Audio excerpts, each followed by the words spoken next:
Hello, Aquarius. How is everybody doing today? I'm really looking forward to connecting with, well, I've been doing it for the past hour here, but sharing what I've been connecting with for you because this is going to be a busy month and it is punctuated by change. So I'm excited to share that with you. My name is Nicholas Ashbaugh, and we're going to be looking at the sign of Aquarius. This is for your sun, rising moon, or Venus. You can also watch on behalf of someone that you love in your life. And a reminder that what I do here is really set up to give you as much heads up as you can get to make positive decisions. So 6 to 8 weeks usually this forecast will span. And these are a little bit longer than usual. I like to kind of compare it to like reading the actual book versus the Cliffs Notes. A lot of what you see on YouTube is just the Cliffs Notes. So when you come to one of my readings, I'll give you that at the center. And if you check back the next day, I put in chapter headings, so you can always watch the recap if you need the really quick download. But what you get here is the full novel, everything that you need, and you can come back and watch it a few times. That's really what this is set up to be. Not a quick snack. It's actually going to give you everything that you need for the month ahead. So I just like to kind of like explain why my format's a little different than others. It's laid out in a few main parts, so let's talk about that right now. I like to begin with channeled messages. I got a bunch of messages here on the table, and I'm holding my puppy, so I'll show it to you in a second. That's what I get through dream interpretation, meditation, and channeled writing, and or automatic writing. And then I move along to the Celtic Cross itself, which will help us see any of the highlights or challenges that you have. And then I do that mini review that I talked about after. We have the extended forecast, which looks at health, wealth, love, and destiny, the areas I think most of you care the most about or a lot about. Then we'll do a recap. Then we dig a little deeper into some of the bigger pressing items for the month ahead in the soul path.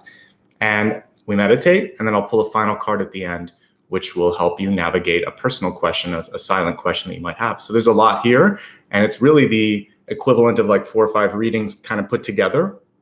I just can't do 4 or 5 videos for each sign times 12. It would be a lot per month. So I just put it together here, and I put the chapter headings in so you can navigate. So that's what we have in store today. And the beginning portion, it doesn't really matter what sign you are. If you show up, I will channel messages that are relevant to you. So you can always stop by the beginning part of any of my readings. This is Apollo. He's my puppy here. Some of you ask why I bring him up at the beginning, because many of you like him and so do I. It helps me sort of ground and be calmed. So I hope you enjoy it. He likes showing up too. It also helps him behave. Yes, exactly. Because he sees what I'm doing here, and then he knows, all right, Dad's getting to work. So I am, and we're going to get started here. All right, Apollo, thank you. Okay, so like I said, I have a lot of information that came through for you today. A large percentage of it came through dreams. So that to me is really powerful. That's when I work with my guides. And so basically the night before I do one of these readings, I'm working for you and getting some stuff ready. Couple of quick notes, and then we're going to get straight into your totem and channeled messages. If you would like to show appreciation, there's a couple ways you can do that. So let me just highlight them right now. If you want to say hello, we already have someone that did that. You can give a super sticker or send a super chat message, which is just thank you or something positive. You can do that by clicking on the $ here, and it's right next to the emojis. And what that does is it helps me continue to refresh supplies and produce more videos. I've started to do 3 extra videos per month because my members, I have more members than I used to. So it allows me to do less work outside of YouTube and more channel production. So every time you like, you subscribe, you give a super sticker, or you become a channel member, I can do more content for you. Okay, so that's how it comes back. There's more videos, 3 more per month, 2 collectives plus a bonus one. If you want to join, you can hit join here. I saw we had a couple new members when I started, so thank you. And on replay, you can use the applaud feature, which is right between the share and the like buttons. So let me put on my glasses, symbol that it's time to get started here, and we're going to get into the reading here. By the way, if you are brand new, welcome. If you like what you see here, please hit that subscribe button, because who knows how the algorithm works. It may be hard to find me in the future. So hit the subscribe button, and you can get future reminders by clicking the bell as well. Definitely hit the thumbs up. It's free. Subscribe doesn't mean anything other than follow. People sometimes think that it's an obligation or there's charging. It's free. It's just the equivalent of follow here. So we have 79. I'd like to see a few more as I'm getting started. All right, let's get into the messages here. So you have a dual totem today. This doesn't always happen, but when there's a lot of energy, and I think also because with Aquarius, since you're sort of at the end of my schedule, I get a lot over the course of the week when I'm getting ready for your reading. So you have a lot here. I make up for lost time by giving you guys a little extra. All right, so your dual totem this month is the pyramids at Giza and also the raven. I saw the raven in real life yesterday, and I saw the pyramids in my dreams. We're going to start with the pyramids because it was out of this world, quite literally. And the energy around the pyramids it's amazing. I mean, of course, it's rebirth and immortality. That's actually what they were set up for, were vessels or vimana to kind of like help these human souls connect and become gods again. There's a lot of things we can talk about with the pyramids, but I will say whenever I connect with it, I don't see just human energy. So there's definitely this sort of connection, whether it's godly or otherworldly. I definitely got the otherworldly energy when I was looking at who was involved with it and what kind of messages were coming through. It's also an engineering feat, which is just something that we can look at. We've only begun to tap into the potential of humanity. And that's a reminder of something that was, 4,500 years ago. We're doing things then in architecture that we can't repeat now. So that's saying that we've not even begun to tap into our potential. Expansion, like the world card, like the star card, in some decks that I have, there's like an extra one. It would be like that extra one going beyond the expectations. So all of these things come through. You have a lot of potential. This is a very wordy way to say potential. Where do you want to spend that potential? How do you see yourself, etc. Okay. So let's show some of the pyramids here. Typically, we would see a different face of the pyramids here. I actually have the southern face here because one of the things that my guides showed me were the Queen's pyramids, which are these three little tiny ones in front, right? So you have the primary one, which I think is Khufu. There was like Khufu, Khafre. If I get them wrong, don't beat me up. But like there's the main pyramid, and then there's two other ones, and then there's the Queen's pyramids in the front.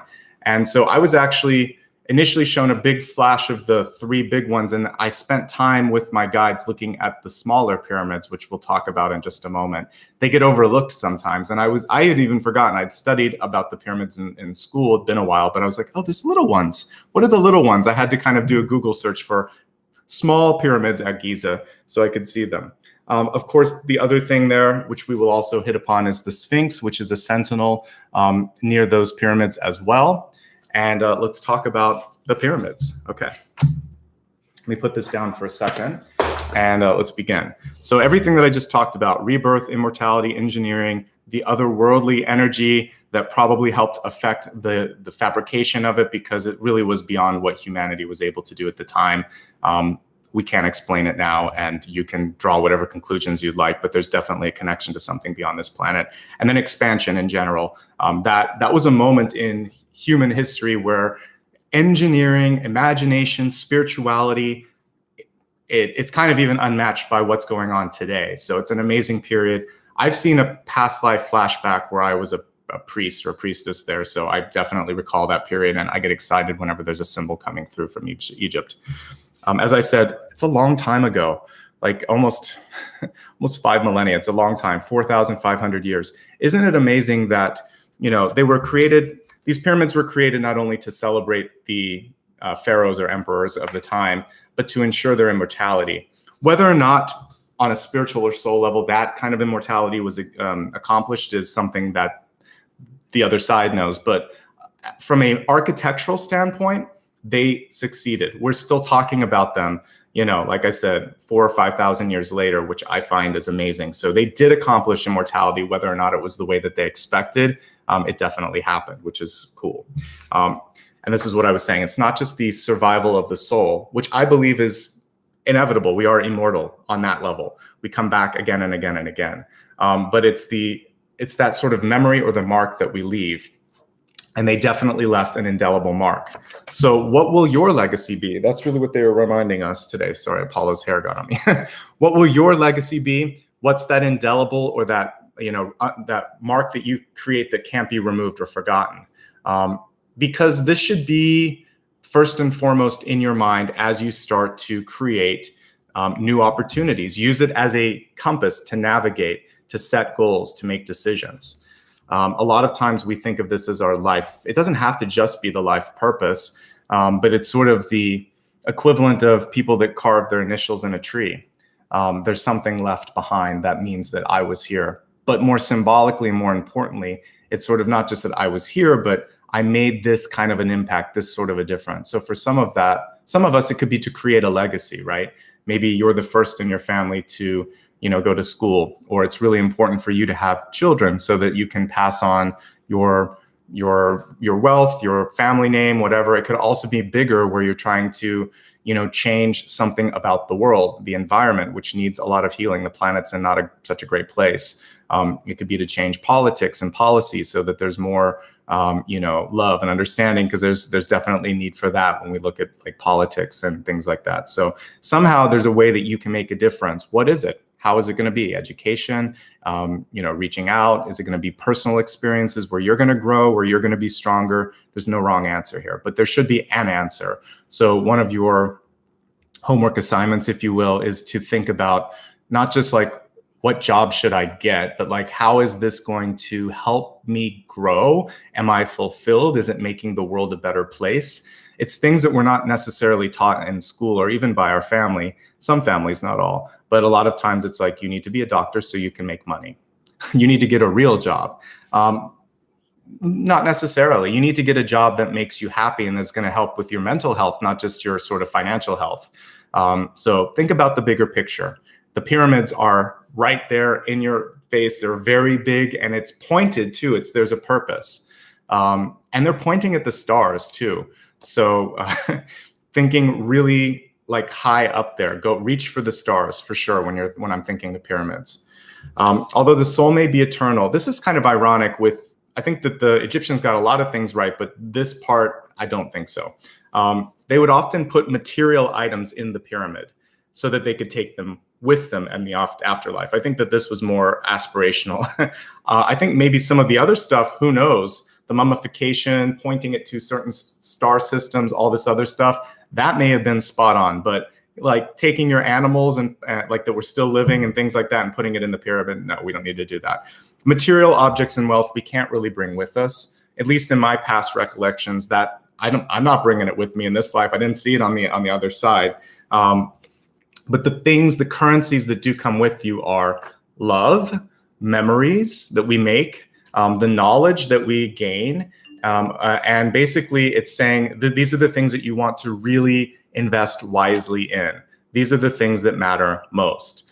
The other currencies are good and they can create, abundance and opportunity, but they're not necessarily something that we can take with us. And I don't necessarily think that they are a 100% accurate measurement of what we're capable of and everything. So think about love. I really do believe can go across all time. Your experiences can go across all time, and your knowledge. So share these, invest in these, and help other people feel that stuff.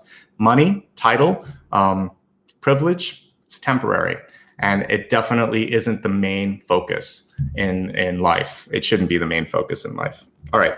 The Giza structure is comprised of 3 main pyramids plus the Sphinx plus those little tiny pyramids, which we'll talk about.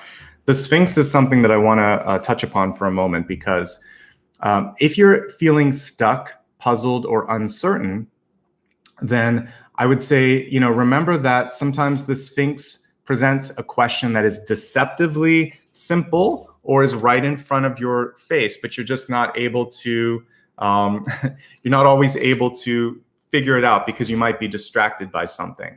So take a deep breath and even just give yourself this moment to think, I'm going to figure this out. This is not as complicated as it seems. Let me ask for some advice. Let me take a moment here just to relax a little bit and figure it out. Okay. So with the Sphinx, just remember, I was getting that it's easier than you think. And there's often a trick in the way that the Sphinx would ask it, or they're kind of trying to trip you up. Look at contracts, look at details this month, because people may also be trying to put something underneath, language that's inaccessible. So it could be a little bit of 7 of Swords energy. And you want to make sure that you can see through that. All right. Now, the important thing here is my guides were pointing out that the smaller pyramids, the 3 Queens pyramids on the south side, were worth looking at. So if we look at that picture again, they're little tiny structures in the front, which in most of the sort of illustrations that you see, you don't necessarily, they're not featured prominently. So those little tiny ones, we normally see, I guess it would be the north side or one of the other sides, but you don't look at those little structures, right? So what I'm looking at with the Queen's energy there is divine feminine.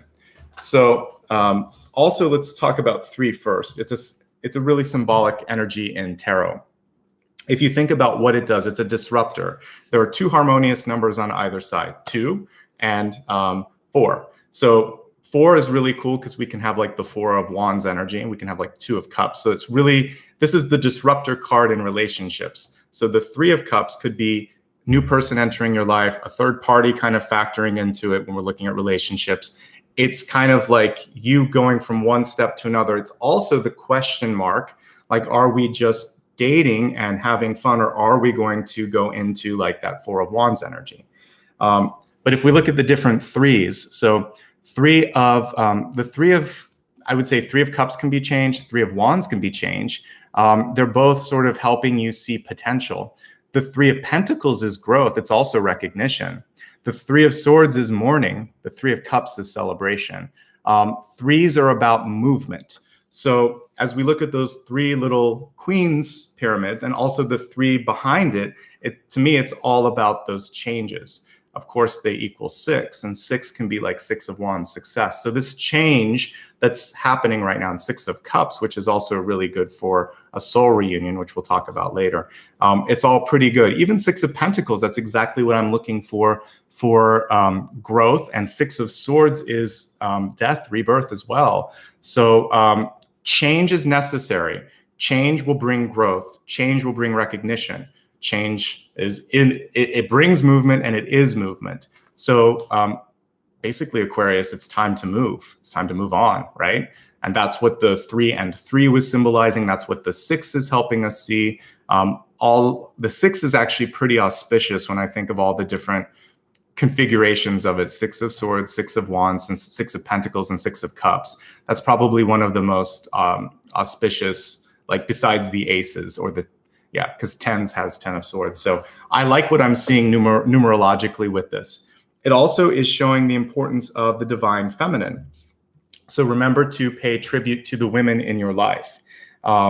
This could be aunts, this could be mother, this could be grandmother, could also just be the women that exist right now that are helping you out. Divine feminine energy is really important, and even the pharaohs understood that, and they made sure, at least one of them made sure that the queens were represented there. So healing might be the key thing. This could actually be working with people that have passed, since to me, this is a funerary sort of thing. So if you've lost someone in your life, divine feminine, that you miss, work with them, ask them for help. If you have unfinished business with them, they hear you. I'm still working with relatives that have passed because you need to be able to, like, hold on, I'm just going to help my moderators here. There we go. Let me just hide that person. Okay. So one of the things that I was saying with this is that sometimes when someone's on the other side, you can focus even a little bit more on what they are trying. You can focus a little bit more on communicating with them without them having the feedback. So you can just speak openly. So if you had a parent or a loved one that was dismissive, or if you had someone who you just couldn't say what you wanted to because you were afraid of rejection, it's almost akin to one of those interrogation mirrors where they can see you, but you can't always see them. So even if you're not getting the feedback, they're still hearing it. So elevate the speech, speak from a place of love, release what you need to, and then move on. And I would actually say pray for them to go into a higher space, because the sooner they elevate their energy, the sooner they're out of your sort of energy. So you can do a lot of work after someone's passed, and you can actually help them. You can clear ancestral damage or karma or weight that your family's been carrying too. So you can pray for your whole ancestral line and just clear the karma for yourself and others. I've been using practical magic as an example the past couple months. It's kind of like what the sisters do at the end, where they lift the curse on the family. We can always do that. You can always change the sort of energy around your family. So it's really powerful if you want to do that. It will help you in future generations. That's an indelible mark. That's something that can be a big blessing, right? Okay, so thank you so much for giving me a second there to recollect my thoughts. Sometimes we have people in chat that kind of go crazy, so I just had to help my guides. All right, my moderators. All right, next piece here, I want to talk about the ravens. And with the ravens, it's really cool. We just talked about the crow like last month, and I had to take a quick look at, there's some differences between them physically, because I was like, and this is not the same bird. So let me show you a quick picture that I pulled up here. So you can kind of see that they have like a slightly bigger beak, and the animal just is like a slightly different size.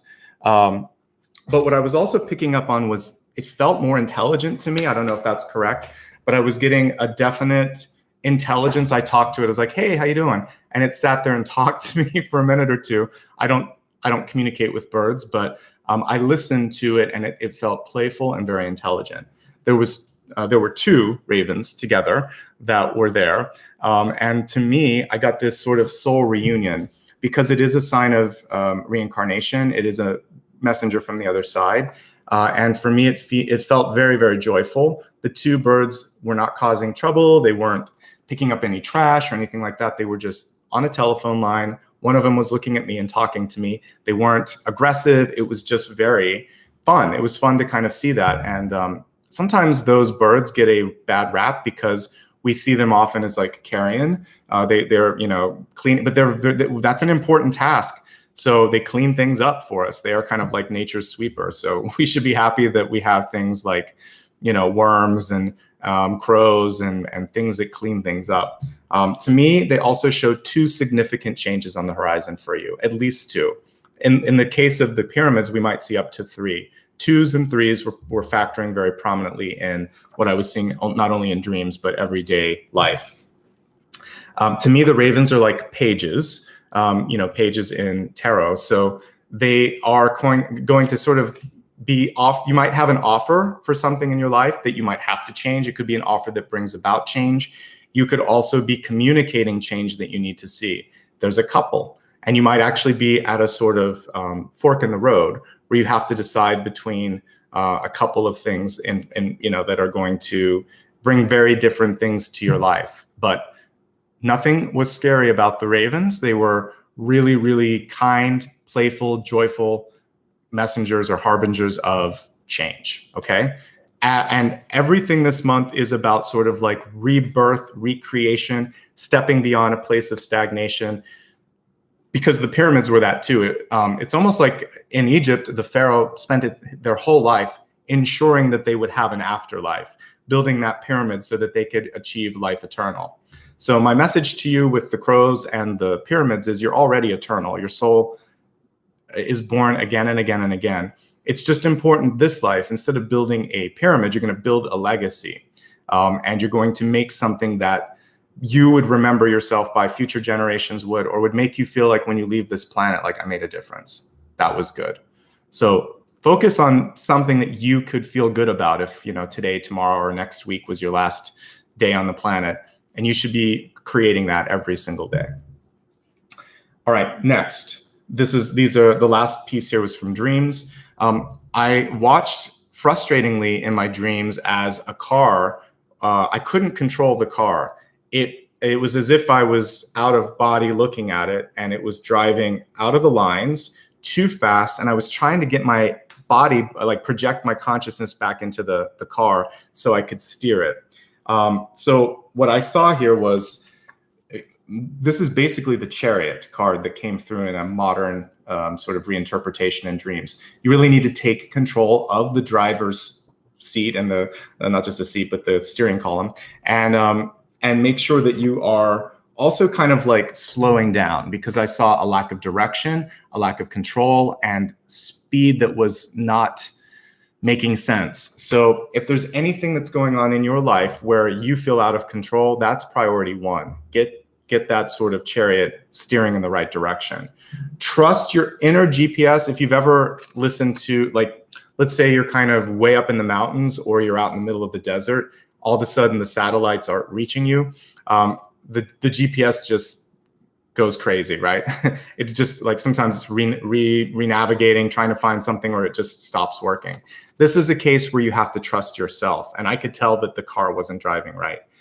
Don't be pulled or pushed by other people, because I feel like your signals were jammed by people that were trying to say, oh, you shouldn't do this. No, you should do this. And it starts to get into your headspace. You already know that which you need to do. So trust that. This is like judgment being turned upside down.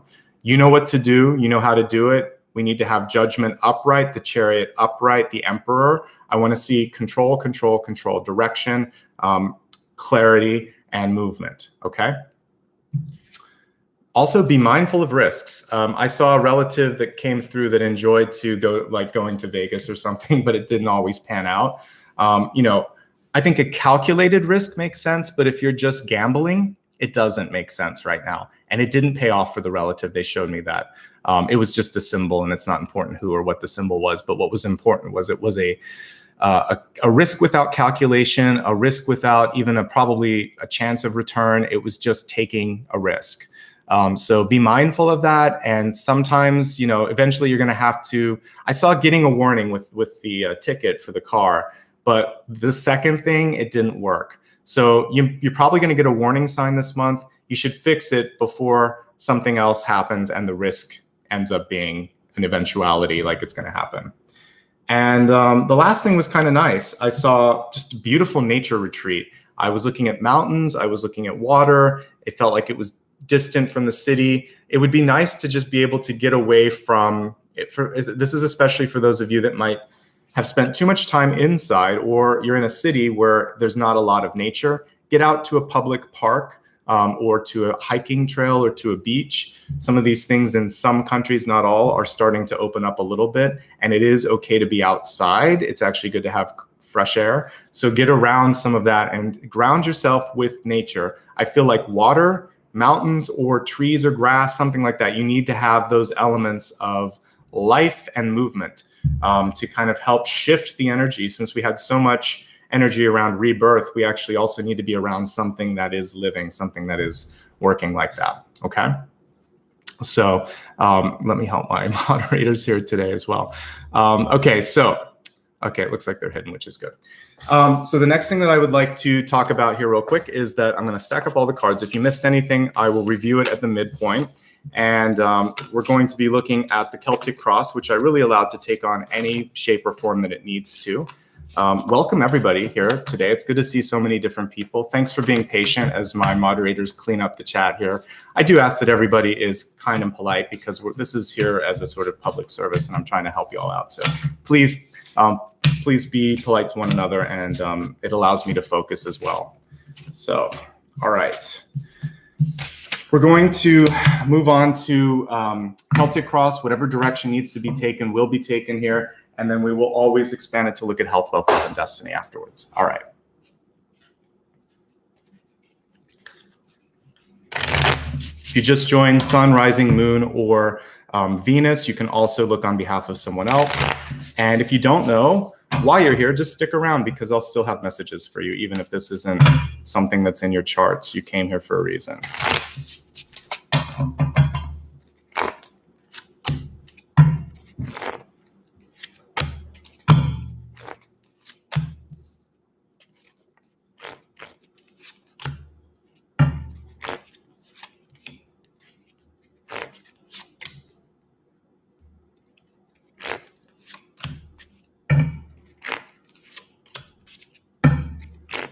There's the Judgment reverse card that we were talking about.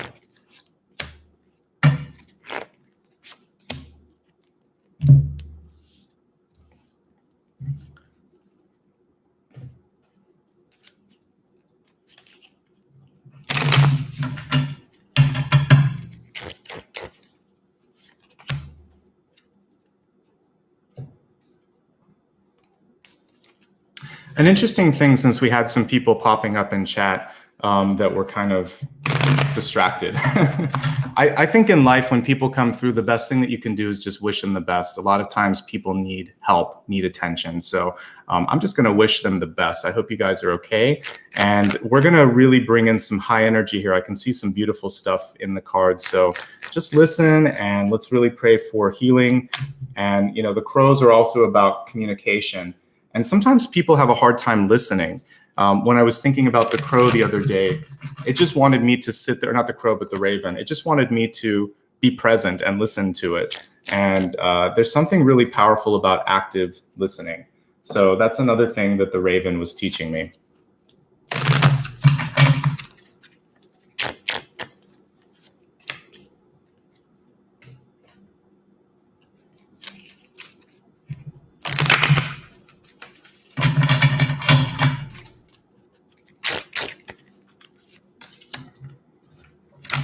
Okay, let's look at this. Some really great cards today, I have to say. All right, let's tune into your messages, okay? I just sent you this. All right, we have the broken arrow, and amen to this. Embrace the energy of peace, precisely what I was talking about. You know, I'm a sci-fi geek. This kind of reminds me of Lord of the Rings. There was a sword that Aragorn had to have reforged. I guess Elrond did it eventually. I believe that any sword or arrow that's kind of broken can always be reforged into something greater, and you can surprise yourself at kind of, sometimes it's the, what is it? We kind of get stronger because of the cracks that we feel sometimes. You find strength after you've had, it's kind of like a bone that heals. There's a memory in that, but there's also a strength. I'm like, I'm not going to do that again. I don't want to have that break happen again. So I look at the broken arrow as like a broken bone that can heal again, or like the sword that Aragorn carried that was meant to be reforged. And he also broke the family karma that we were talking about. So basically, if you, again, geek out into Lord of the Rings, his ancestor, which I think was Isildur, had a chance to take the ring and destroy it, but didn't. He took it for himself. He cut off the hand of, or the finger of Sauron, but was kind of tempted. So if there was anything in your life where your family hasn't been able to get through something like addiction, temptation, or there's been sort of a breakdown of something, you're going to reforge and reclaim the sort of higher road, right? So this is your chance. Yeah, just reforge. Nothing's broken. Embrace the energy of peace. Sometimes you don't have to fight. Just like we were showing there with chat, what good is it going to do? There's a better way, there's a better path and a better use of energy, quite frankly. So pick and choose the battles that matter most. This can also indicate like Five of Swords energy, just like we saw there. Oftentimes people that are hurt or upset they just need attention. They just want to be seen. And so feeding negativity into negativity just makes the fire grow.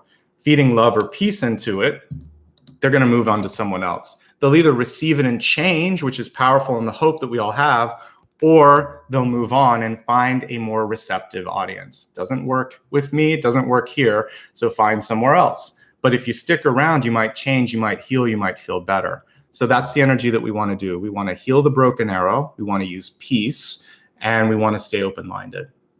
Card was reversed, so for some of us, the healing is within, right? And the healing is within the realm of our family as well. All right. I love that we have the star card here at the center. This is the pole star, really beautiful. It's a reminder that for each of us, our North Star may differ than what some other people may expect. So you have to follow your own path. And the star card I closely associate with Aquarius too. It just reminds me a lot of your energy and your ability to kind of be up there. It's naturally kind of up there in the air as well. So this is really good for you. For me, it's a personal association with Aquarius. And with the star upright, a couple of notes. First of all, I believe you're at a point in your life where you can't necessarily hold back or edit anymore. Can't dim your light. You can't be something that you're not. And so if that means walking this path on your own, then you're going to be better for that. You're going to find some cool stuff on the other side as well. This is also very much a path of change. So when I see this, in anybody's spread, what I can see is that you're at a point now where you're okay with what you've lost. You're excited about what might be on the next side of the journey. It's also a good card for those of you that might have lost someone, or maybe even be at a point in your life where you're dealing with your own mortality. This is peace with what you've done, what you're doing, and understanding that it's a cycle. I like that we kind of have this, if you ever have a camera and it's a slow exposure, that's what we see here. You don't really see the movement of Earth until you do a slow exposure, and then the stars seem to move, and it's really just the rotation of the Earth. So everything's moving, everything's cyclical, but the North Star is helping you realize your path. You're lighting your own path. Even as all these things are moving around you, you're okay. Such a beautiful card. I really like Wildwood because it's just a really nice tarot deck. But this is also showing what I was tuning into, the trees, the forest, nature. I feel like this could help you find clarity if you're lacking the clarity in your everyday life right now, okay? We have the green man on top of this, which is the Emperor card. And with the Emperor card, what I'm seeing here, I kind of like that it's almost alchemic. It's almost as if he's a little bit of a sorcerer. I forgot to mention that. I mean, I feel like with the Great Pyramids at Giza, or the Pyramids of Giza, I should say, it's all about high priest energy and high priestess energy.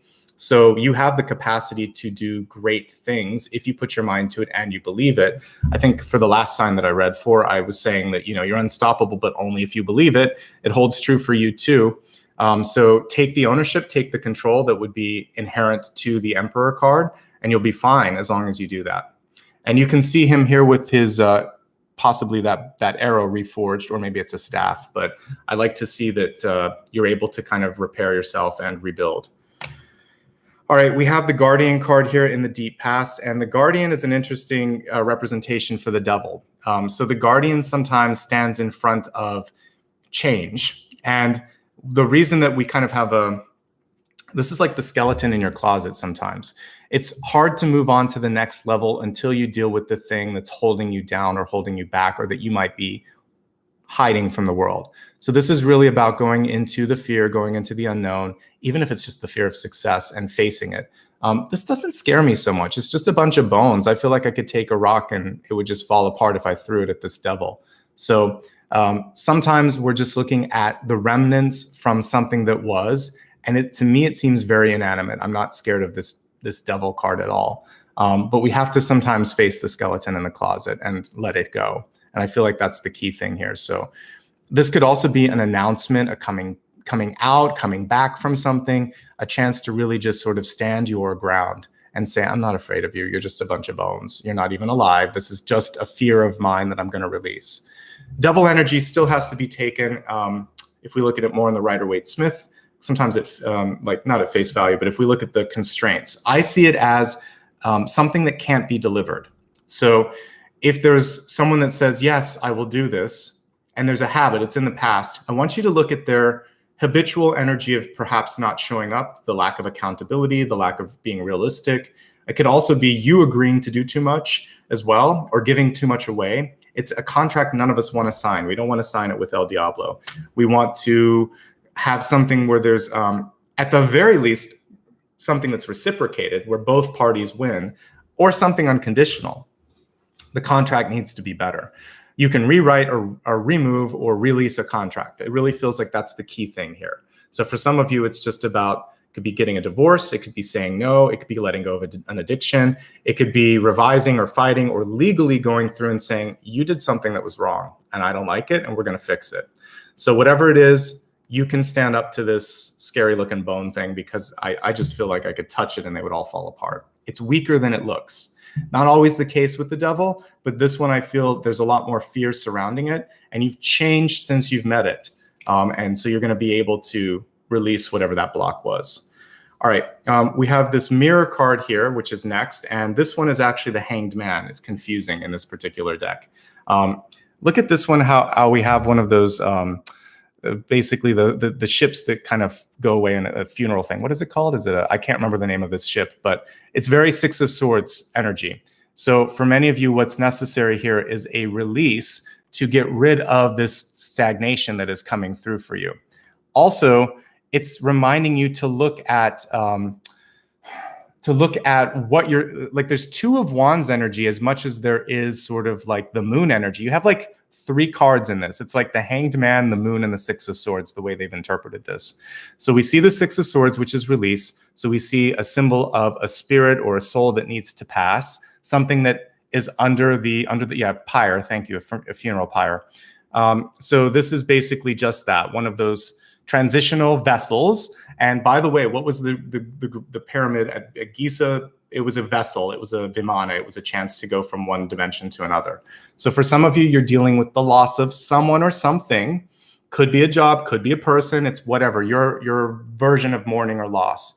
Now we have illusion, the moon here, because she's holding a mirror and she's also looking at the moon. And the moon is a lot of times showing us things that we're afraid to see or we don't want to see. That's why it's a mirror.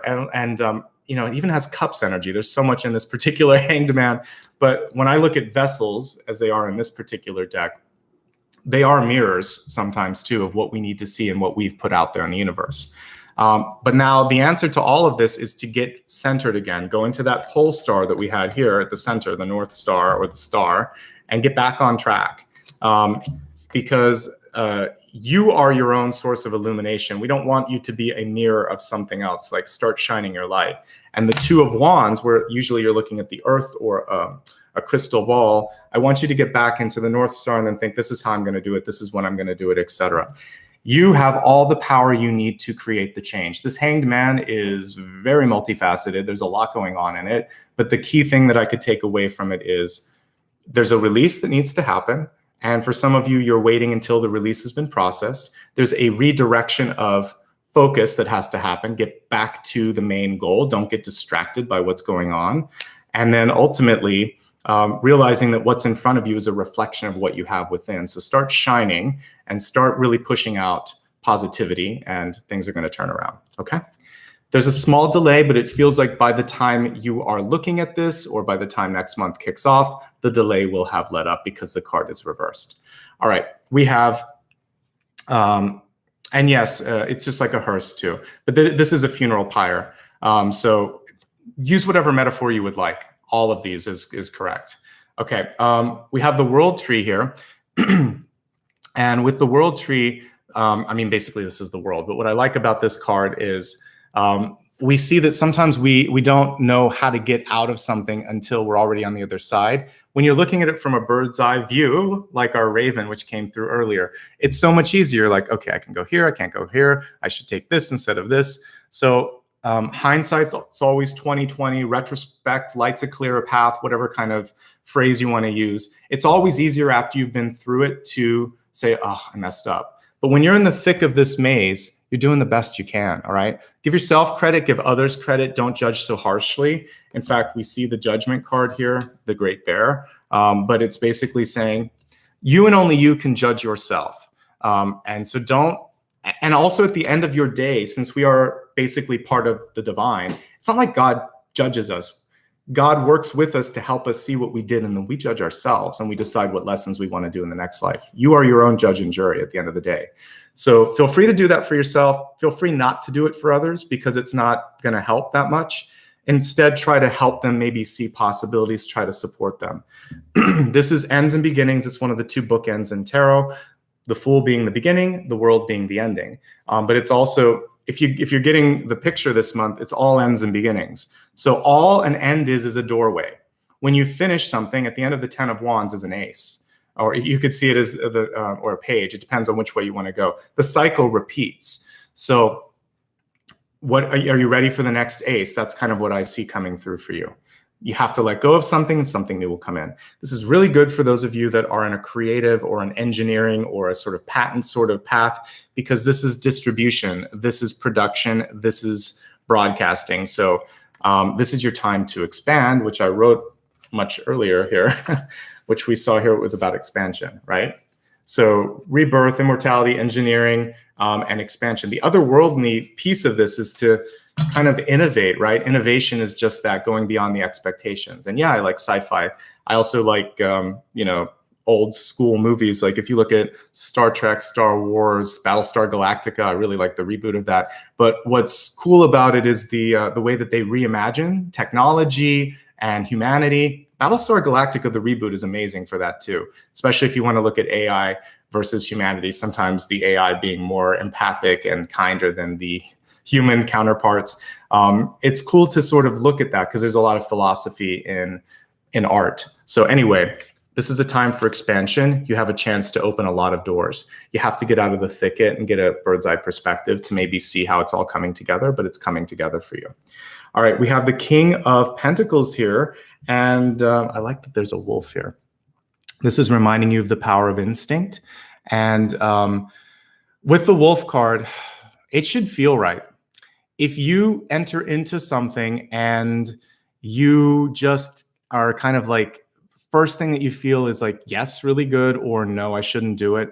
No amount of kind of like facts or other people entering into your head should change you from that. So if it feels solid, go for it. I like King of Pentacles energy as a resource energy for you, especially since I'm not seeing limiting ones. I'm looking here real quick. No, it's pretty good. This is your main resource card here. So if you're going to get one and only one, yeah, get the King of Pentacles. So Aquarius, you should be focusing on ownership, creation, nurturing. This is a paternal card. So being able to lead, being able to nurture, being able to grow, and you have all that it takes. And you may be a lone wolf. You might be doing this on your own. This is very Emperor energy, which we already pulled up here. So sometimes you have to do it yourself if you feel like that. I also like that we see a card that is plentiful amid the snow. So you can't always see the growth that's beneath the surface. Trees are still alive in the winter. Their roots are still alive. They're just dormant.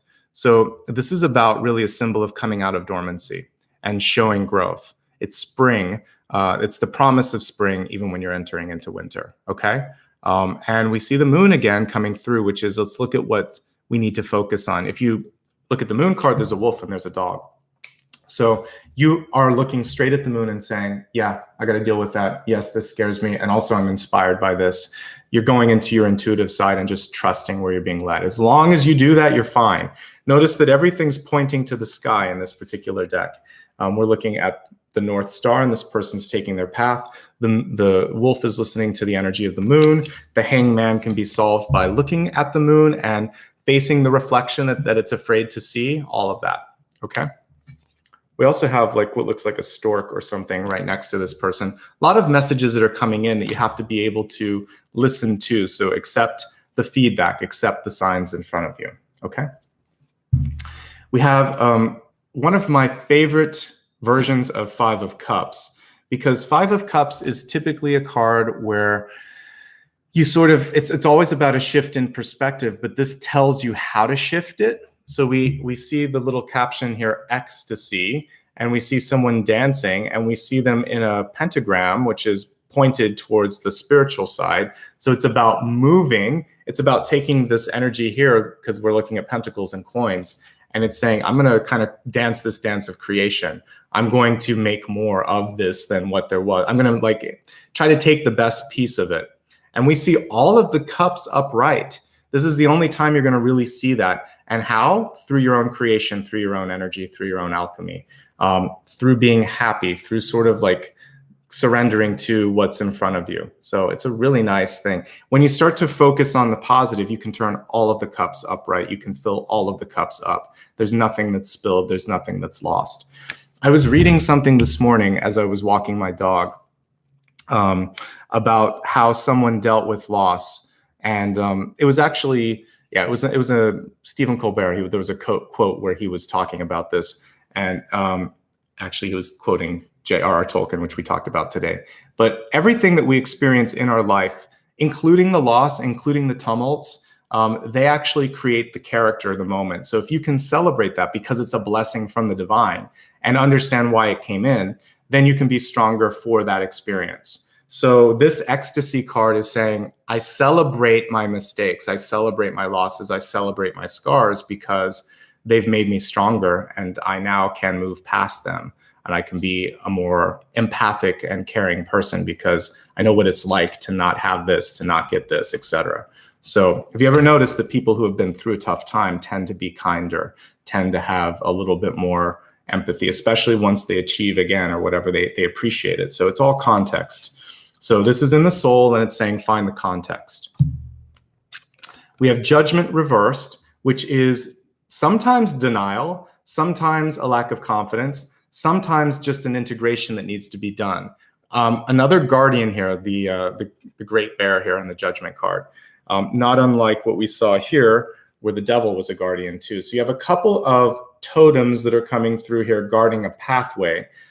It's not so scary. I look at bears as very nice energies, honestly. So this bear is probably just making sure that you're ready to enter that new path. Are you ready? Are you sure? And there's sort of a question. So the question for you is, if there's already something and it's clear to you, like, I want to get married, I want to get divorced, I want to go for this, I need to make this move, something big, something that's a shift, because we have the world. We have two cards here, 20 and 21, judgment and the world. They come right after each other. And they're kind of flipped here. So the interesting thing is you already, it feels like you're already on the path. You already made the decision, but you haven't quite accepted it. So where is the acceptance at with you? Because this is really important. If you don't believe that something is due to you, or so like, let's say you've met a new love, maybe it's the King of Pentacles, maybe there's a new opportunity, new money, something coming in. If you don't believe that you're deserving of that, it's going to start to read that, and then it's going to start to test you. And it will start to wonder itself, like, is this the right connection? Am I with the right person? Does this person deserve this opportunity? And you invite in the exact fear that you are projecting. So don't be afraid, don't second guess, accept, move forward. Sometimes we can't change something. So if you're a child and your parents are getting divorced or have divorced and you're older, you couldn't have changed that. That was them. It was their decision. Sometimes when it's like, it's politics, it's relationships, it's laws. Sometimes we can't affect what has been done, but we can affect what we want to do about that. And so it's the reaction to the situation that's more important than trying to accept what happened. So it's triggering you. What do you want to do about it? What can you do about it? That's the important thing. Don't miss the big piece of the Great Bear, or the Judgment card, which is the Phoenix rising from the ashes, which is like reincarnation. So on a typical card, what you would see is Gabriel blowing its horn. You would see all of the sort of, it would be like the dead rising, reincarnation, right? People coming from the earth. So this is your chance to rise again. You're not done. It's not a full stop. It's a new chapter. Turn the page. That's basically what this Great Bear is saying. Move through this. We have the Aurora Borealis, or shifting or movement, on the other side. The Knight of Wands here, which is showing wisdom. And it's good to think things through. I love this fox. I love his sort of, his squinted eyes here. He's looking beyond what's obvious. He's going within a little bit. It's sort of like, I don't know, what do I think about this? I'm getting a very pensive energy with this knight.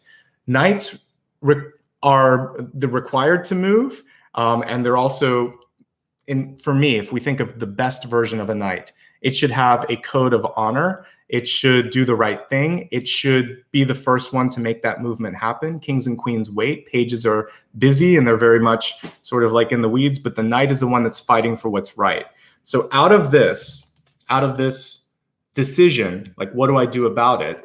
You're kind of in that sort of decision, but you're going to come up with something that you can do. So it's not about what happened. It's what you're going to do about it that matters the most.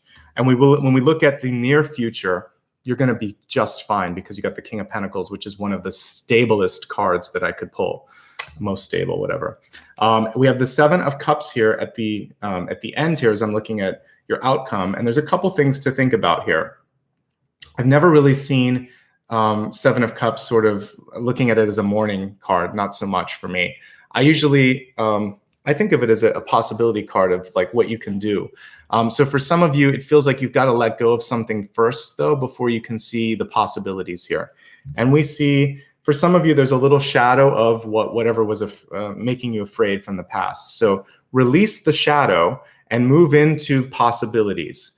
It looks like you're going to end this month with options. You may not be at the decision just yet, but you're going to start to really consider the options. The sooner you make a decision, though, the sooner things start to move. The movement is actually waiting for you. That's the Hanged Man is your indecision or your pause, and you have two PAUSE, not PAWS. But for some of you, holding on to something is like that kind of a paw, like kind of holding on. So once you let go, it's already there. The portal's here, but you're holding back from the paw, from the from the portal. So let your paw go. Let the paws go as well. All right, a play on words. All right, let me take a quick drink of water. And okay, here it is. And then let's move on to the next piece.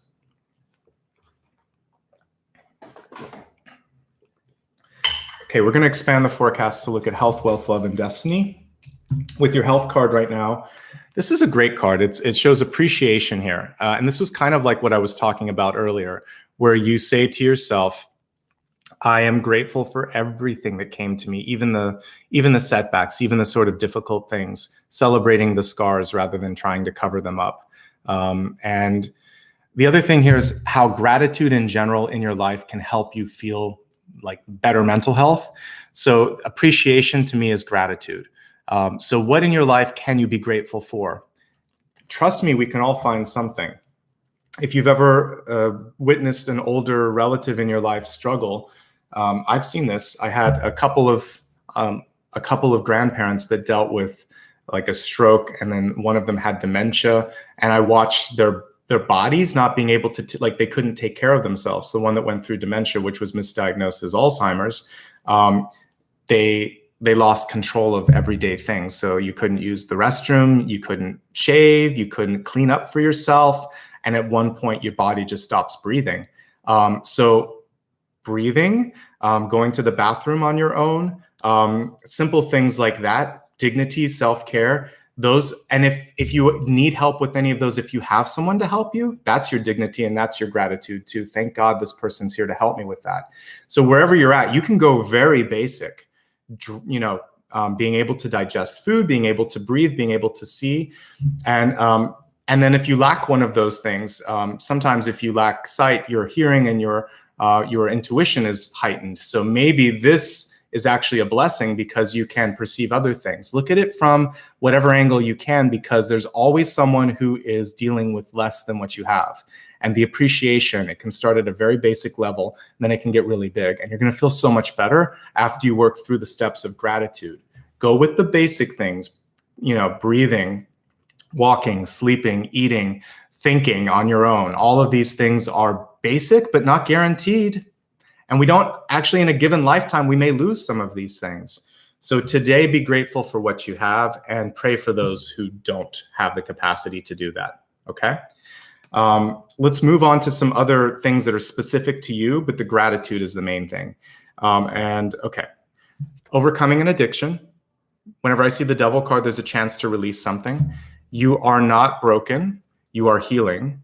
You are the bone that's healing. So choose to release the painful memory, the addiction, the block from the past, and choose to let your bone heal. Basically, let your soul heal. Okay, I would like to see movement.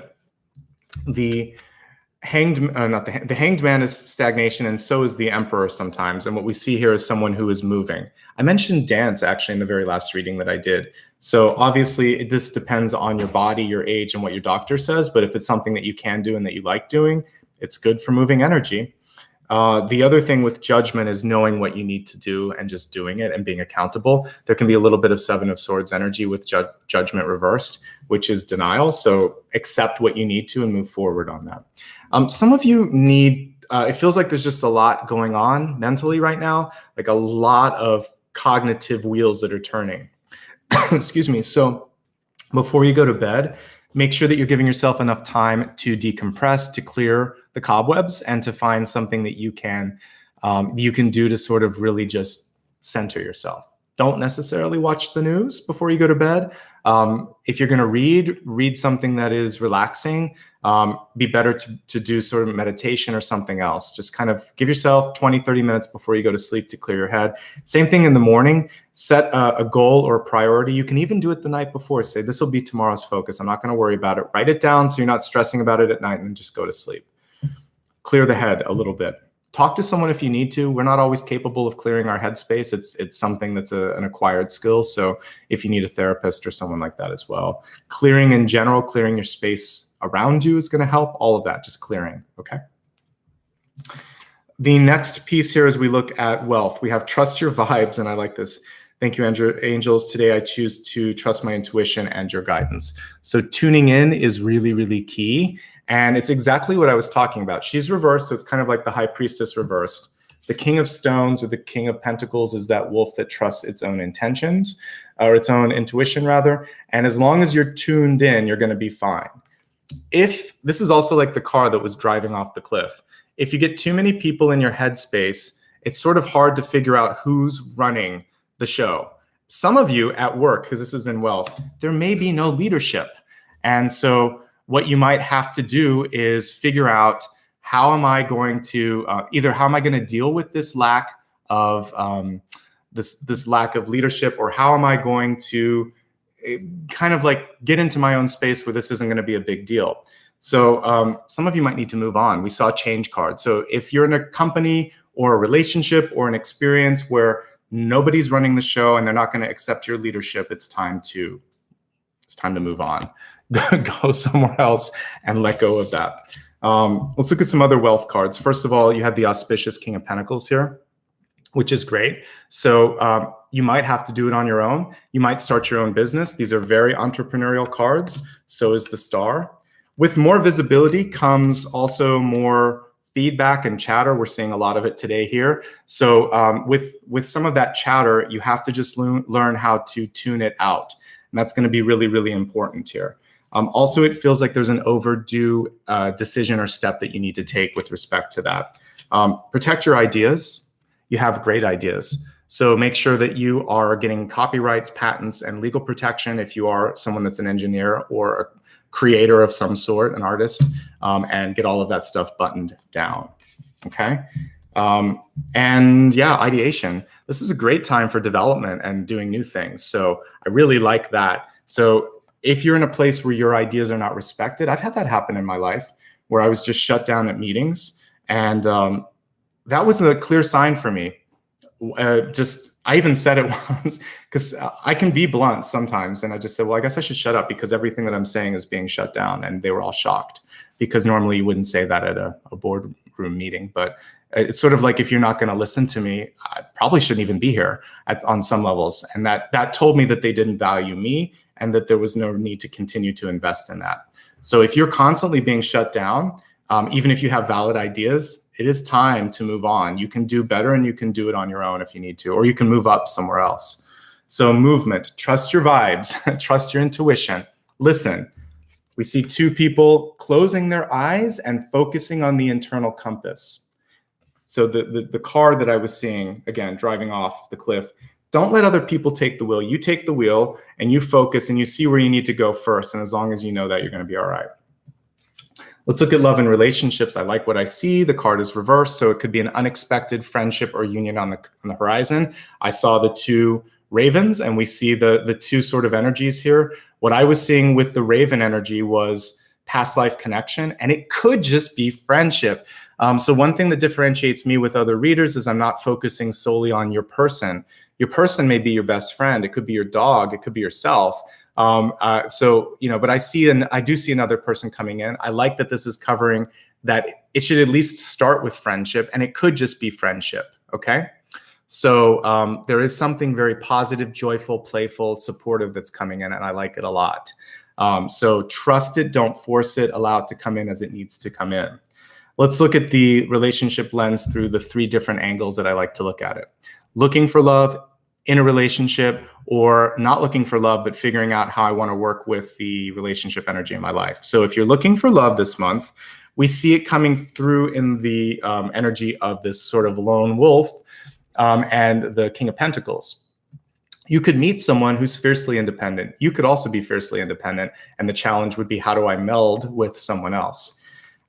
There's a very sort of controlling, older and old soul energy that comes through with the Emperor card as well. So we have, this could be the partnership here. This could be you. This could be the partner. It's evenly matched. I like to see two kings, and that's basically the Emperor is a king and this is a king. So I like that. And I don't read gender. I read energy and equity. So it feels pretty good to me. The challenge between you and the partner is how, especially if you've loved, lost, and you're looking for love again or whatever, or you've lived a long time on your own, it's tough to sometimes integrate a new person into your life. So your biggest challenge this month is how to integrate new people, not if they're going to come in, because I feel like, yeah, I see new partnerships on the horizon.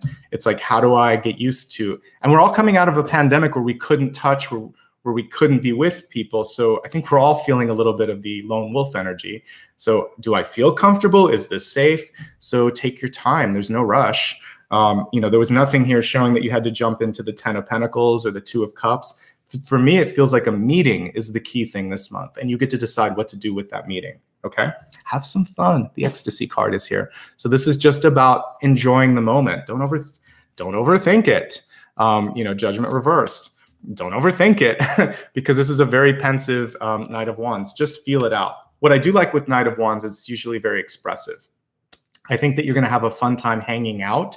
For some of you, this can show a physicality or a really easy, physical connection with that person. I don't see chemistry being an issue. It's more sort of like what goes on in your head.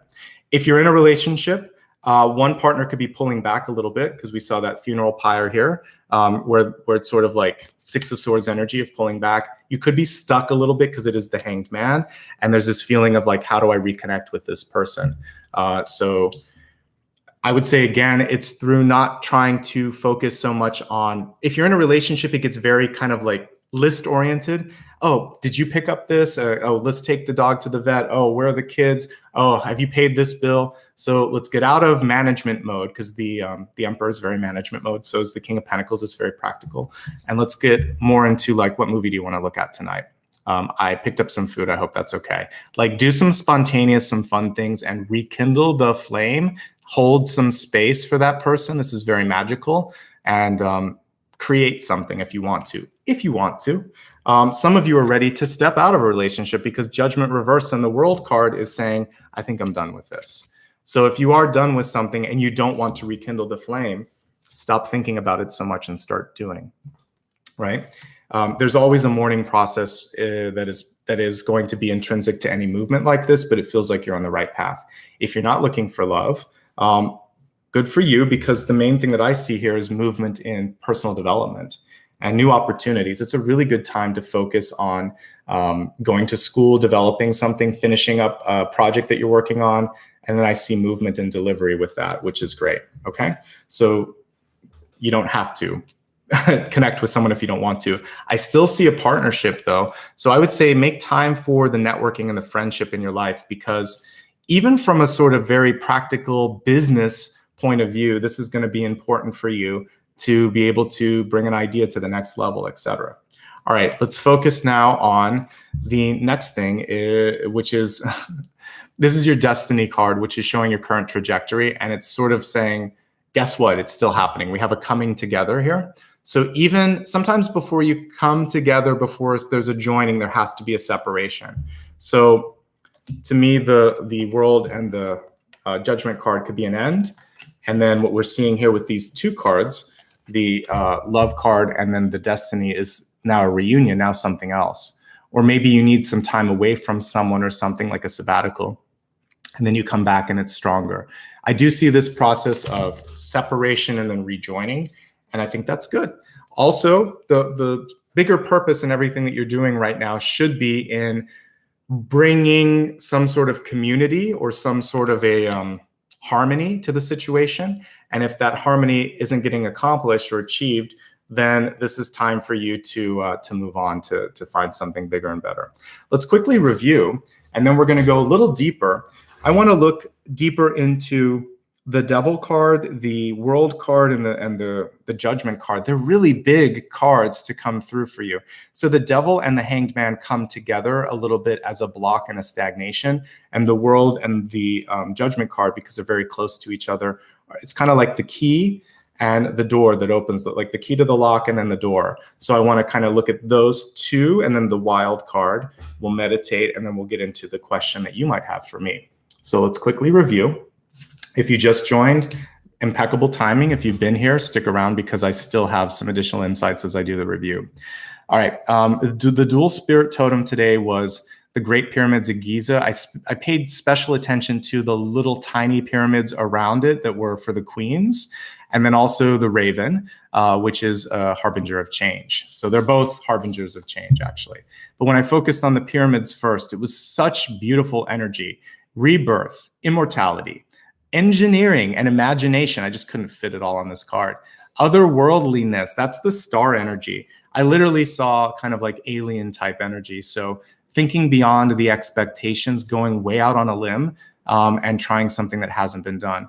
And then expansion in general, which we got with the World card, which we got with the Star card. Those are very expansive, very otherworldly. The majestic Giza pyramids, just as a FYI, they were built over 4,500 years ago. That's a long time. It's BC, basically. It's way, way, way back there. And they were built, interestingly enough, as a way not just to celebrate the life, but to ensure like the eternal life of these pharaohs. The immortality, whether or not you believe in that sort of like construction and their religion, it was accomplished because I'm talking about them today. So we remembered their names, we see their structures. It actually preserved their language and their culture as well, which is amazing. And it reminds you of the importance of what your impact is going to be. What's your indelible mark? What do you want to really do as a legacy in this lifetime? This should be what helps you make decisions. This should help you be what helps you create goals in your life. What's your indelible mark? Use it to navigate, and your GPS will be okay. You're not going to have the problem that I saw with the car driving off the cliff. Although the soul is eternal, the stuff that they put in those pyramids, this is where I kind of digress. Even if I had a lifetime in Egypt, I still don't believe in that piece of it, which was like all the stuff is nice, but it kind of was a waste of resources. I feel like the connection to the stars and all of that, and maybe the procedure that they did with the mummification, I can kind of buy into that. I think some of the other stuff, it was just a waste of things. It was nice, it preserved them. It was a different form of immortality, but may not have been exactly what they thought it would be. But again, who knows? Maybe they're laughing at me on the other side. What I'm going to look at, though, is that you can't really take objects and wealth with you. Really, what I can guarantee that comes through each and every lifetime through my own experiences anyway is love, the memories, and also the knowledge and experiences. So those people that live their lives and just really try to have great experiences, they're rich on some levels. People that travel and explore and eat different types of foods, learn different languages, experience different cultures, they're very rich in that respect. If you've met people that have had a really great relationship, a true love, they're rich too because they have that. So invest in this kind of stuff, not so much in those gold gaudy things that were kind of like put in the pyramids. That's cool and everything, but this is the stuff that's going to take you through future lifetimes. And also think about maybe how to give back if you want to be philanthropic. The Giza structure is comprised of 3 main structures and 3 little structures. The other thing that's part of it is that sort of Sphinx, and I wanted to spend a moment just talking about the Sphinx, which is it often asks a question that blocks us. You might just have a question floating in your head, which we see here. We have a couple guardians. We have the devil here and we have the bear, but they're guarding you with a question that you already have the answer to. And that's the sort of irony with the Sphinx. It's not as hard as it seems. I feel like you already know what you need to do. I was also shown those Queen's pyramids. There's 3 of them in front, and it's a reminder to remember, pay homage to the divine feminine in your life, the maternal energy in your life, and also for some of you, maybe to make peace with someone who's passed, let go of some of that energy. Number 3 is super symbolic as well. We have 2 3s ending in a 6. The 6 is actually more beneficial than the 3s. The 3s come through to create change, growth, recognition, sometimes mourning, ultimately celebration and movement. And then they lead us to, if you add them together, 6s, which is success, which is a soul reunion, which is having more than enough. and is moving on, which we saw with the funeral pyre there as well. I saw 2 ravens in real life, not just in my dreams. And they seemed very joyful, just like the energy we see here in friendship and union. And I find that's really, really a fabulous sort of energy. And I saw that there was a past connection coming through. So I feel like you did work and there's not heavy karma with this new relationship. That's nice. It happens once in a blue moon. Do something good with that. Can also be a harbinger of change. 2 significant movements here, and we see them here. One in the past, one in the sort of environment. It feels like you have a couple things you've got to deal with. And like in real life, they would be like pages, and we got a knight here. We really didn't get a page, but pages are how you're receiving the messages. So really pay attention to that. Try not to overthink things as well. Take control this month. The main message with the next several cards is that you're in the driver's seat. And as long as you focus on your GPS, you're going to be okay. Don't be pushed or pulled by others. And then be mindful of the risks that you take. Some are worth it, some are not. And I saw like a warning, literally the cop writing a warning. And then I saw something not panning out, like a bet that didn't pay out. And then finally, this really nice kind of energy around a retreat in nature. You are going to be healed this month. The broken arrow was reversed, which is actually mending. And I used a kind of geeky version of Lord of the Rings here, where I was talking about like Aragorn's sword that was reforged. Just think about reforging something in your life this month. What is it that you want to create? What is it that you want to reclaim? You're not broken, you're healing, you're mending, you're rebuilding, you're reforging. The center card is about following your own path. Often when, or especially when other people don't understand what the heck you're doing. Because when I was looking at the pyramids, I saw otherworldliness. I felt like I was in another planet. It even kind of made me feel uncomfortable for a minute because I realized, we're definitely not alone. There's more than one lifetime. There's more than one dimension. There's more than one kind of life out there. Think bigger. Go beyond the sort of trappings of every day. Go way out on a limb. You can do this. You need to sometimes take control of a situation. And we have 2 really key leadership cards here with the Emperor and then the King of Pentacles. Maybe lone wolf energy is required to make it happen. You can make it happen. Whatever scared you in the past is really a shadow of what it appeared to be. This Devil card is just a bunch of bones. You need to face the fear and release it. The fear is what's holding you back. There is movement that's already happening. There is a sort of misdirection or like the focusing is in the wrong direction. So redirect, recenter yourself, look at the higher possibility, and you're gonna get through that pause. The World and the Judgment card are right next to each other in tarot, but they're reversed here. Your head knows already where it needs to go, but your body and your sort of like emotional side is catching up to that. So the sooner you can get these 2 together, which we're going to look at in just a second, the better and the more powerful you're going to be. You only got 1 resource card, and it's really, really good. So I feel solid about where you're headed. Even if you don't like where you've been, you're going to repair this month, and you're going to go towards greener pastures. The way to get past something that you don't like is to try to find the blessing in it, to try to be, to celebrate, like I said, celebrate the scars, celebrate the things that kind of brought you to this moment, because everything brought you to even just watching my video today, which is going to give you great potential and movement. And the pentacle is pointed towards the heavens, is pointed towards spirit. So keep towards that sort of higher light and you're going to be okay. Acceptance and a decision to make movement based on what you need to do next. You can't always control what's been done, but you can control what you want to do about it. And the sooner you understand what you want to do, the sooner you can go through that doorway. Don't overthink, take some action. You know what to do. Walk the walk, don't just talk the talk. And this is more of a demonstrative card. Trust in your wisdom, though. The fox is quite wise, and I know that you have what it takes to make it happen. Once you release something, then new ideas will come through. Morning brings forth this sort of renewal and this ideation that's part of the 7 of Cups. Find things in your life which you can be grateful for, even if you've achieved some sort of or you've experienced, I should say, some sort of a setback. What I see here also is growth and renewal, because the King of Pentacles in and of itself shows that growth, which I like. Some of you are thinking too much or thinking a lot. I don't want to judge it. I just think you need to have someone to listen to what you're saying. That'll help.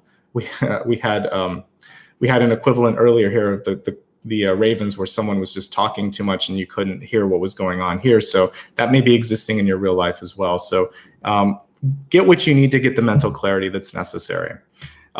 With wealth, we have trust. Oh, one other thing here is just overcoming past addictions or temptations. I don't really see it happening here in the future. It's just feeling like I'm okay, I can do this. And that's what I want to focus with career. You have to believe that you are deserving of the things that are coming into your life. If you believe it, then even more will come through. If you don't, I'm not going to buy what you're trying to sell, and I'm not going to invest in you as a person either. So you're blocking yourself possibly here. If there are people around you that lack the imagination to sort of support you, then you have to trust your own heart here and move on. Be the lone wolf if you need to. The good news is it's not going to be forever. And in fact, you're calling in something higher. When we walk on that path of light, when we take a stance, when we decide that we know what we need to do, other people come in then and recognize the strength and decisiveness that's a part of that journey. And ultimately, whether you're walking away from something or separating from someone, there's something better coming through. So I feel like you're on a really good path. You just have to make peace with those movement cards, particularly the judgment card, the world card, and trust that you're headed towards this path here. So let's go deeper into the two areas that I talked about. Let's start with the guardian, which is the devil, and what was the other one that I wanted to look at that was kind of blocking it? Oh yeah, and the hanged man. These are both cards that can kind of pull you back a little bit. I want you to get to the star energy, so let's see how you can move forward. Another way that I can put this is, what is the limiting thought or belief or action that you're taking that you can then remove so that the block is removed? So we're trying to get rid of the devil card, we're trying to get rid of the hanged man, and this card is going to tell us how to do that. All right, we have the 8 of Swords here, which shows struggle. And with this particular card, what I like about it, what's really different than a typical 8 of Swords, is that the person is looking. They're kind of entering into hermit energy, which is discovery, which is integration. So normally, 8 of Swords, you're going to see the person feeling like they're trapped. It's often an imaginary prison. It can be a prison that we build in our head. It can be a prison of expectations and things that we commit to, whatever. And then the blinders are on. This person doesn't have any blinders, but they still haven't found their power yet. They're a little bit afraid if you look really close. Fear is the predominant emotion in this particular card. Struggle, because it takes a little bit of movement to get out of that feeling of being lost. But the key thing here is to reclaim your power, to become the star, to step out of something, even if, or especially if people think you're crazy, and you're going to be okay. So this, what I like about this one is normally, if you look at a traditional Swords, the traditional 8 of Swords instead of the arrows, they're scary, but the arrows are not. And these arrows, by the way, some of them are broken. So again, once you rebuild or reclaim what it is that you want to fix, then suddenly you actually have more. So if we take, I feel like you're at a full stop here.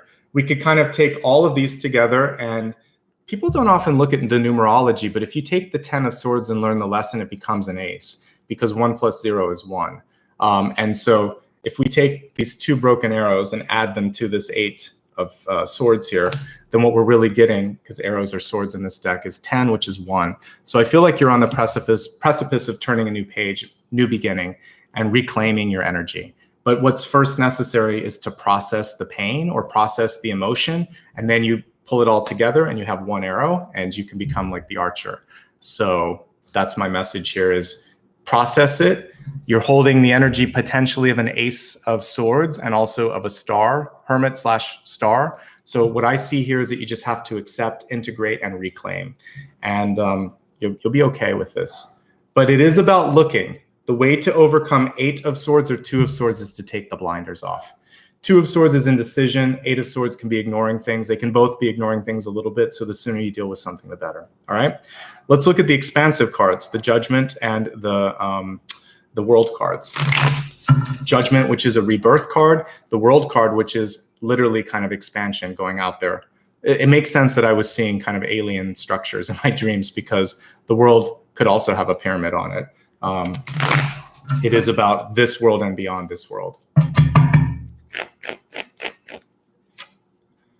Okay, so this is what I just was talking about. We have the Ace of Swords here.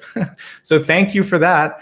This is clearly taking off and starting a new journey. This kind of looks like a rocket ship to me. And so if you're ready, there's a new opportunity on the horizon. You are the archer in this particular Ace of Swords, because we can't see that person. So all that's required for you is aim and what? Release, right? So the release thing is the, I feel like you've already aimed, everything is already set up. This is all that's holding you back, is the release. And then it's done. The momentum will pick up, movement will happen, change is going to come forth. So you need to take one action. It could just be in here, or it could be in here.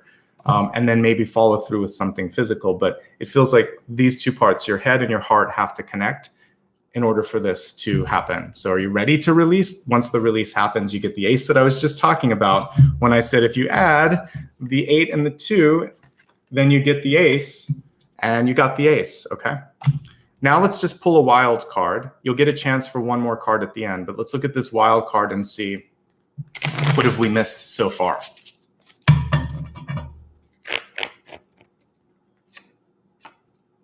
Four of Cups. This is the only one that I've ever seen where the word boredom is kind of put at the bottom here, but I can see that. Four of Cups to me is a hidden blessing. I would look at it differently, more auspiciously. But with the cup reversed, it's saying, I now see what I need to see. I missed that before. I'm not going to miss it again. So I feel like for you, the message here is to be aware and to celebrate what's available to you and to do something with it. And to look a little deeper, look a little bit more around you, at the people around you, the opportunities around you, the things that you've created in your life. There's something more. There's something that you can develop just a little bit more than you imagined. And if you're bored at doing anything in your life, it's time to move on too. I had a similar message coming through for, I think it was Capricorn, but the same sort of thing of like, I said operating machinery. For this one, I literally saw a car. And so with the car thing, what I see is if you're not paying attention, you could, like the direction, something could happen where it goes off path, and you don't want that to happen. So a project could be derailed. You could miss something, an opportunity, something in a relationship kind of gets missed. So you don't want that to happen. You want to be able to make sure that you're looking at all of that. So that's the message with that. And there is a hidden blessing. So be more awake. It's kind of like finding money in your pocket. If you've done laundry or something, like, oh, look at that. There's a 10, there's a 20. I can do something with that. So to me, it's like something like that, a hidden opportunity or a hidden resource. And you had to look a little bit more, or or if you're kind of like moving furniture and you find a lost ring or something like that. To me, it's something that's been there all along.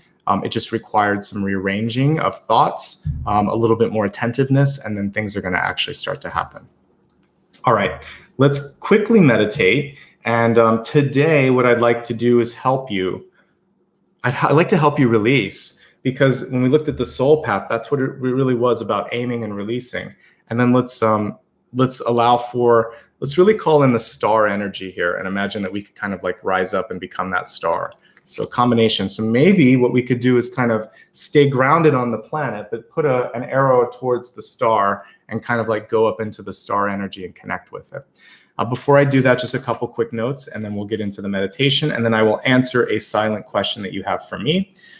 If you haven't already hit like and subscribe, please do it. It helps a lot. I see that we have like roughly 1/3 of the amount of likes as the people here. It costs nothing, and it helps a lot with engagement. Same thing with subscribing. If you've already subscribed, please don't hit it again. That's actually unsubscribing. But if you've never subscribed, it doesn't cost anything, and all it really does is make sure that on your homepage that when I produce new videos, you see it. It's simple, it's easy, it helps a lot, and it's the equivalent of holding a little light out there when there's a concert. I know that you're out there, so I appreciate it. I'd also love you to follow me on social media if you haven't already. So I'm just going to quickly flash the social media handles. We'll start with my main ones. I'm at Nicholas Ashbaugh on all major social media networks. So I use story features on the top ones here, Instagram, Facebook, and YouTube. And this is just a great way to stay in touch. Twitter is also a great way to just get a link to today's reading. And I always will recap everything that you see, including all these cards that I write. I put those on social media, so it's good to follow me there if you didn't get a chance to look at all that. Okay. Thanks to everybody that's joined or sent me super stickers or super chats. I look at everything later and I appreciate it. I do read through the chat. So thank you so much.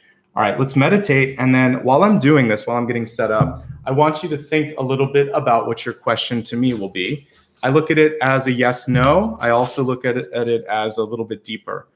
And I've only been doing this for about a month or so. Someone was saying, you say yes a lot to that question. Well, we've been pulling cards that are affirmative. I don't always say yes. And a lot of times I put caveats on it. So we'll see what today's question is. It depends on the people that are present and what they're asking. So hold on to that for a second, and I'll look at that after we meditate. But first, let's do a little bit of integration work. It'll take about 1.5 to 2 minutes. For those of you that want or like longer meditations, I do have them on the channel. So you can go back. I did some last year, and I from time to time will do them. But these readings are already long enough. So this is like a mini meditation that just helps us get some integration. And I might start doing some of that on like TikTok or social media, because I feel like you can do a lot in a minute or 2 minutes. And sometimes people think meditation has to be 10 minutes. It doesn't have to for quality meditation to take place. So we're going to do that today. I want you to close your eyes. Make sure that your hands are on the table or your feet are on the floor. I want you to connect to the planet somehow. And as you connect to the planet in this moment, I just want you to scan your body. Take a deep breath. You can even stretch up a little bit if you'd like to. And on the exhale, let go. Just kind of opening up, pushing out the boundaries of your own auric field. You can kind of do this a little bit if you'd like, imagining that you're pushing it out, allowing your energy to be wider out there. This is the bubble that we have around us as we walk through the world that protects us, that pushes away things that we don't need. I like to kind of see it as stronger than a bubble, which can be popped. I like to see it almost like you're a star shining rays of light out, and you're pushing these rays in every direction, which is going to really only attract higher frequency beings and opportunities as well. So as you're pushing your rays of light out there, you can close your eyes for a moment. And I want you to think of something in your life that you are trying to reforge, repair, or to create, because this is a period for you of release, renewal, letting go, and also creating. So you can do whatever you want with this meditation, but somehow it should be either release or creation. And I want you to aim for the highest possible good, the highest possible goal. And imagine that you have an enchanted bow and arrow. The arrow is going to be your wish. The bow is going to be what delivers that wish to the star above you. You're looking up at the North Star, your energy is connecting with it. And what you can do when you pull this bow and arrow is you'll stay planted on this planet, which is why I wanted you touching something solid. But your energy is going to be connected through the arrow towards the star that you're pointing to. And imagine that there's this silver cord that's going to connect you. So you can travel with that, and it's an infinite cord, by the way. And this arrow is going to go beyond the normal sort of, because we're in a meditation here. So you can just pull it and it can go all the way into outer space and travel faster than light. So imagine that you're doing this and that you're going to connect to that high purpose and see it from your soul's perspective, from your higher self. And then when we're done, we'll travel back through that silver cord, back to the bow, back to your body. Okay? So get ready to pull the arrow. And as I'm playing the singing bowl, at some point, when you feel like you've got the sort of momentum and the energy, release it. Okay? Take a deep breath. Enjoy. Feel the momentum building as I do this, and then let go at some point.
If you haven't already done so, I want you to really pull back that arrow and release it now.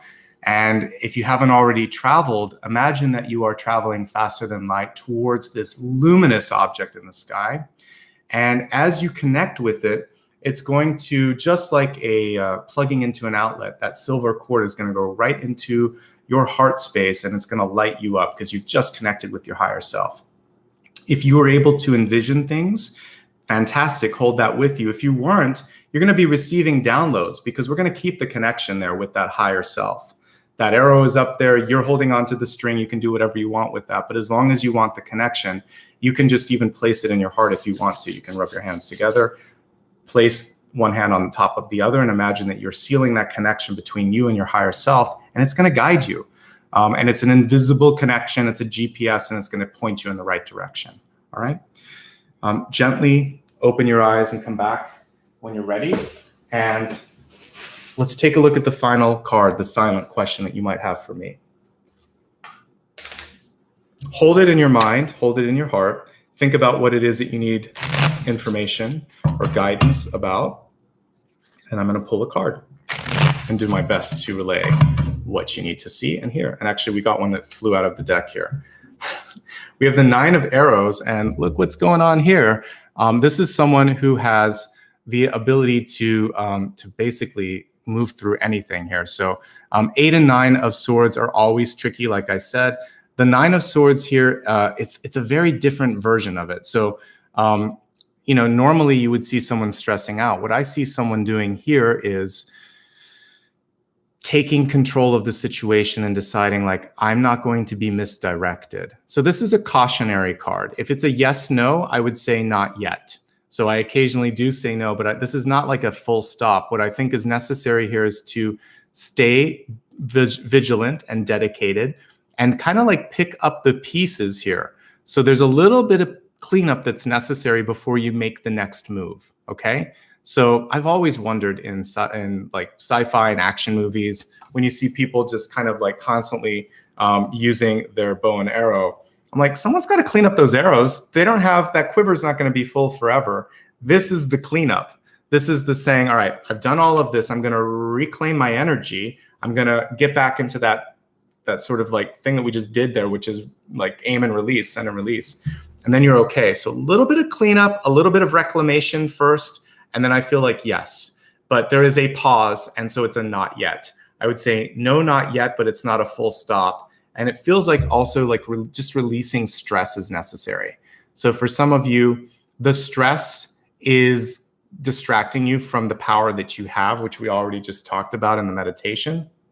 So the sooner you let go of the stress, the sooner you pick up the pieces, the sooner you can move. Everything today is about moving and release. So if your question is about that, it's yes, but there's 2 or 3 things which are holding you back. One is something that needs to be like released from the past, an old contract. One is disbelief. And the other is just to kind of like let go of stress, let go of fear, and to clean up the pieces in your life, because you don't want to leave a mess behind you. You always want to leave a nice, clean bridge between you and what was, because otherwise you're carrying karma with you. So a nice, clean release is also important here too. Nothing messy, everything tidied up, and then you move forward, okay? So there you go. I feel like this is a really exciting period for you. There are multiple indications of movement and transition and release for you. Let's quickly review the soul path, and then I'm just going to wrap up here. The 8 of swords here, which is really about keeping an open mind, an open heart, and becoming the star, because we have a little bit of a hermit here, but the person's afraid, so no more fear. This was what I was talking about. If you took the 8 and the 2 together, you get an ace. So we got the ace, which is cool. And we just did a meditation with the Ace of Swords. And then we see a hidden blessing. So focusing on looking at those hidden blessings in your life.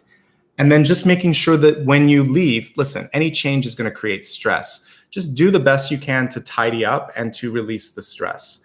So stress is holding you back. It's not necessarily a no. It's just saying do everything you can and then let it go. because at a certain point, we're never going to know all of the chances. It's like having to do an elective surgery or moving or a new job.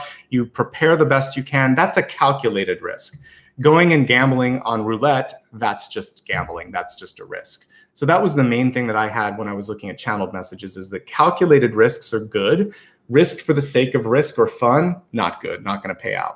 So just make sure you've got everything lined up, all your ducks in a row. You have a security or safety net if you need it, and then do your best and you're going to be okay. Okay, Aquarius? Really great, beautiful messages here. And again, remember, it's all about mending and reparation and reclamation. And that's really what we see here with the broken arrow, which is healed.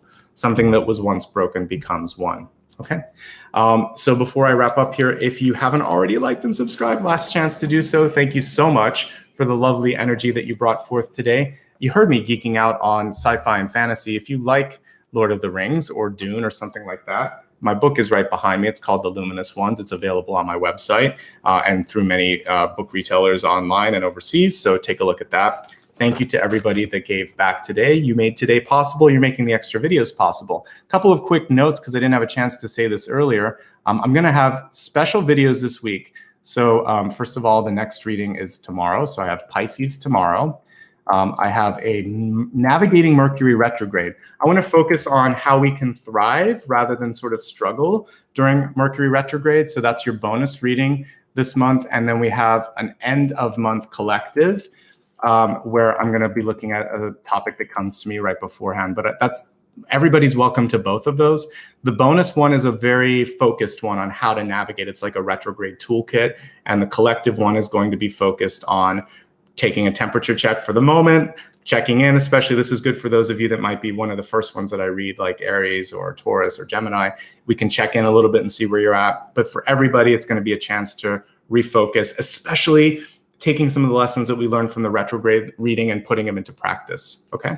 Thank you to all the new channel members. Thank you to everybody that's giving super stickers, super chats. Again, you can put some applause in the replay if you would like to, and follow me on social media if you haven't already. Thank you to my moderators today. You were busy. I'm so sorry that there was some people kind of creating some issues, but it was also very much in alignment with what we were talking about, which was to tune out the noise. Don't let people get through you. And remember what this says, embrace the energy of peace. So that's a nice way to leave today. I wish you peace. I wish you abundance. And I wish you good luck as you transition to the journeys, because it feels like there's a couple ahead of you. All right. I'll see those of you that want to join me tomorrow for Pisces. And for the two other bonus readings and collective readings that I listed, I hope you can join me on Thursday and Sunday of next week as well. All right. Take care, everybody. I wish you much love and light. And thanks again for showing up and doing the work on yourself. See you soon.